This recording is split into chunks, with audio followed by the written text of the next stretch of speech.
आत्मीय देशवासियों, इसकी कुछ करतूत इस छोटे से गीत में मैं आपको सुनाना चाहता हूं।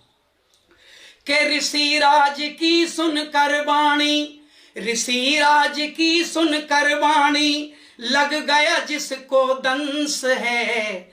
ऋषि राज की सुनकर वाणी, लग गया जिसको दंस है। सुनो रे भैया मथुरा नगरी में कलयुग का कंस है। सुनो रे भैया मथुरा नगरी में कलयुग का कंस है। देशवासियों, हम तो समझते थे कि कंस द्वापर युग में कृष्ण कन्हैया के हाथों मारा गया है, लेकिन अभी अभी 2-3 दिन से पता चला कि नहीं, जब कंस मरा था तो अपने कुछ छोटे छोटे अंश छोड़ के गया था, उन्हीं अंश से फिर एक कंस पैदा हो गया है। तू कंस है वर्तमान के कलयुग का, तू कोई ज्ञानी व्यानी नहीं। इस लोग तो मैंने पहले भी कहा शराबी भी रट लेता है, तो उससे ज्यादा इस लोग हमारे गांव के बच्चों को आते हैं। सुनो रे भैया मथुरा नगरी में कलयुग का कंस है। झूठे ज्ञान की अकड़ को लेकर व्यास पीठ पे बैठ रहा।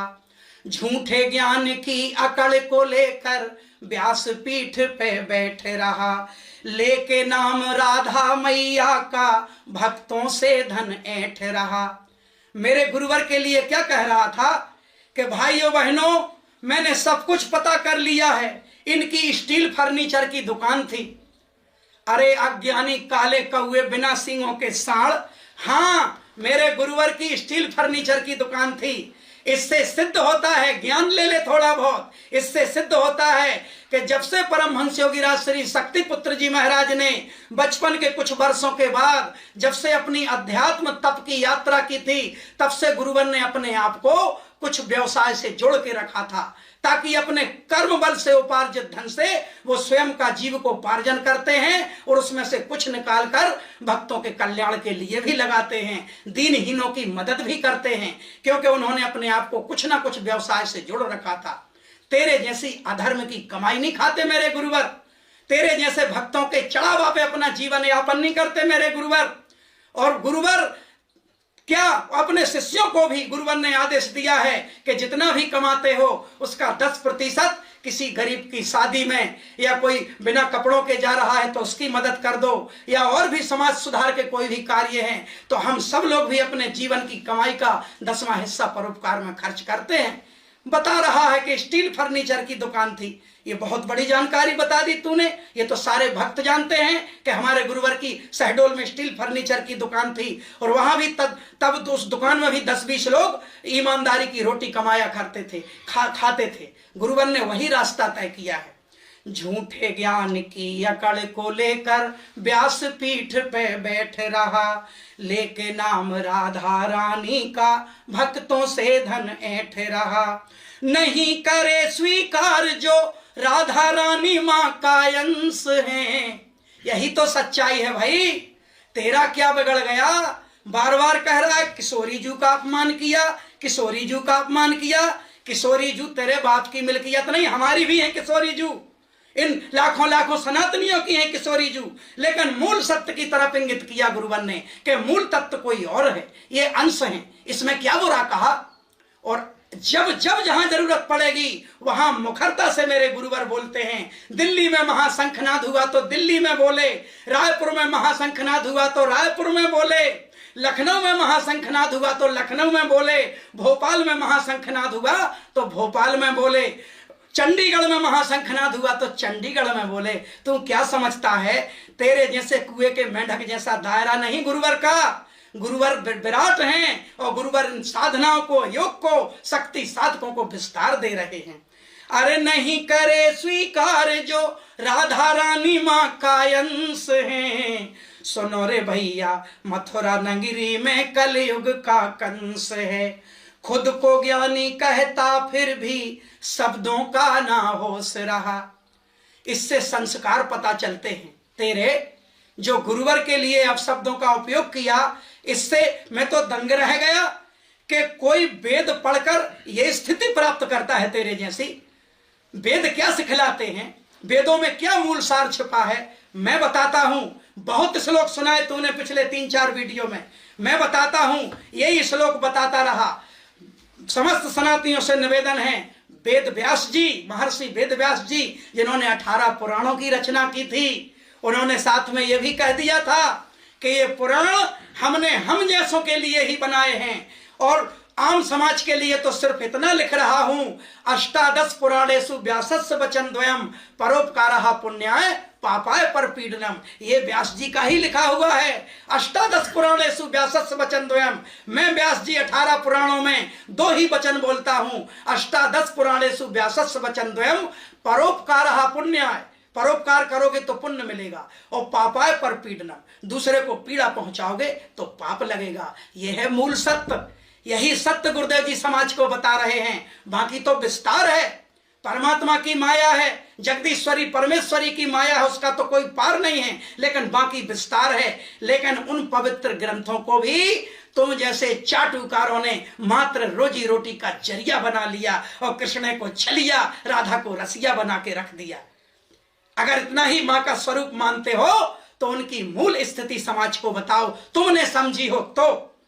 इस श्लोकों से क्या होता है? मेरे गुरुवर ने प्रकृति से एकाकार किया है और डंके की चोट पे कह रहे हैं पिछले 30 वर्ष से कि मैं प्रकृति से एकाकार हूं, मेरे शब्द प्रकृति के शब्द हैं और जब चाहूं जहां चाहूं मैं प्रकृति के दर्शन कर सकता हूं। क्यों मिर्ची लगी?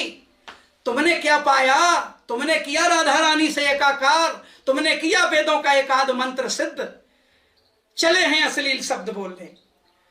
खुद को ज्ञानी कहता फिर भी शब्दों का ना होश रहा, और खुद को सत्य का ज्ञान नहीं और झूठा ज्ञान परोस रहा।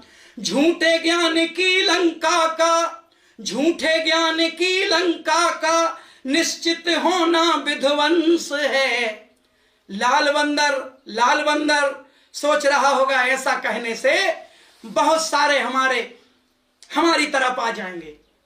समाज भोला भाला अवश्य है, लेकिन अज्ञानी नहीं है। और ये शक्ति पुत्र जी महाराज के ही नाम का प्रभाव है कि भले तूने निंदा में लिया, भले तूने गलत उपयोग किया नाम का, लेकिन तेरे मुख से कुछ नाम मेरे गुरुवर का निकल गया तो उसी का परिणाम है कि जो तेरे 24 व्यूज थे आज वो 2-4 हजार पे पहुंच गए हैं। ये होता है एक योगी के नाम का प्रभाव। कितने लोग देखते थे तेरे चैनल को? 20 लोग, 25 लोग, आज मात्र गुरुवर का नाम लेने से। इसलिए नाम के लिए तू मर रहा है, मेरे गुरुवर नहीं। मेरे गुरुवर तो एकांत साधना में प्रचार प्रसार से दूर रहकर सिर्फ मां के चरणों की साधना करते हैं। प्रचार प्रसार हम लोग करते हैं सत्य धर्म का पूरे देश में और विदेशों में भी। झूठे ज्ञान की लंका का निश्चित होना विध्वंस है। सुनो रे भैया मथुरा नगरी में कलयुग का कंस है। ध्यान साधना योग पे जिसकी रत्ती भर भी पकड़ नहीं।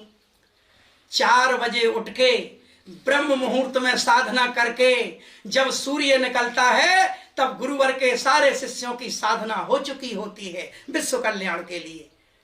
यह होता है धर्म का मार्ग। सिर्फ वहां बैठकर कन्याओं को नचाकर राधा रानी के झूठे मूठे प्रसंग सुनाकर, या तो वो बताओ जो माता राधा ने वास्तव में किया है, झूठा ज्ञान परोस के और बस कन्याओं को बुलाकर नचा लिया। ये भक्ति नहीं है, इसी से समाज भटक रहा है। जब भक्ति भीतर से प्रकट होती है तो आत्मा नाचती है, अंतर मन नाचता है। ये शरीर का डोलना तो बाह्य क्रिया है, अभी तुमको एकाग्रता आई ही नहीं और न किसी को ला पाए। ध्यान साधना योग पे जिसकी रत्ती भर भी पकड़ नहीं। इतना बेशरम इतना अधर्मी जाति इसकी अकड़ नहीं। लेकिन जाएगी, थोड़ा समय लग सकता है लेकिन जाएगी। कैयकों की गई है, तुम्हारी भी जाएगी। ध्यान साधना योग पे जिसकी रत्ती भर भी पकड़ नहीं। इतना बेशरम इतना अधर्मी जाति इसकी अकड़ नहीं। अरे काला कौवा देखो खुद को, काला कौवा देखो खुद को, समझ रहा के हंस है। तुम हंस नहीं हो, तुम काले कौवे हो। काला कौवा देखो खुद को, समझ रहा के हंस है। सुनो रे भैया मथुरा नगरी में कलयुग का कंस है। सुनो रे भैया मथुरा नगरी में कलयुग का कंस है। और पूज्य गुरुदेव भगवान ने जो कहा है कि ये बाह्य ग्रंथ जिन महापुरुषों ने लिखे वो उस स्थिति को प्राप्त थे। लेकिन आत्म ग्रंथ से सारे ग्रंथ निकलते हैं। इन ग्रंथों से आत्म ग्रंथ नहीं, आत्म ग्रंथ से सारे ग्रंथ निकलते हैं। आत्मा से, प्रकृति से वही एकाकार हो सकता है जिसने पहले खुद को जाना हो। लेकिन हम समस्त ग्रंथों का भी सम्मान करते हैं, समस्त सनातनियों का सम्मान करते हैं। और एक बार फिर देशवासियों से विशेष आग्रह है, ये भगवती मानव कल्याण संगठन सत्य सनातन धर्म की ही रक्षा कर रहा है। भीतर का कचरा साफ होना जरूरी है। जब भीतर का कचरा साफ होगा तभी बात बनेगी। अतः एक बार फिर पूरे संत समाज को, पूरे आत्मीय सनातनियों को, सभी युवा वर्ग को भगवती मानव कल्याण संगठन की ओर से ढेर सारी शुभकामनाएं। शेष अगले वीडियो में सादर जय माता की, जय गुरुवर की।